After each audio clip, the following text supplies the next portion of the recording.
Thomas Crapper did not invent the flush toilet, but his name is forever linked to it due to his savvy marketing of sanitary plumbing.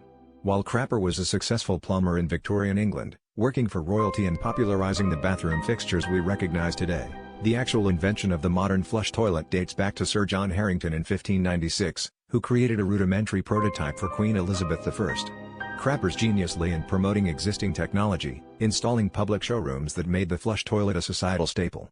His company even supplied the plumbing for Buckingham Palace, solidifying his association with high-quality bathroom fittings.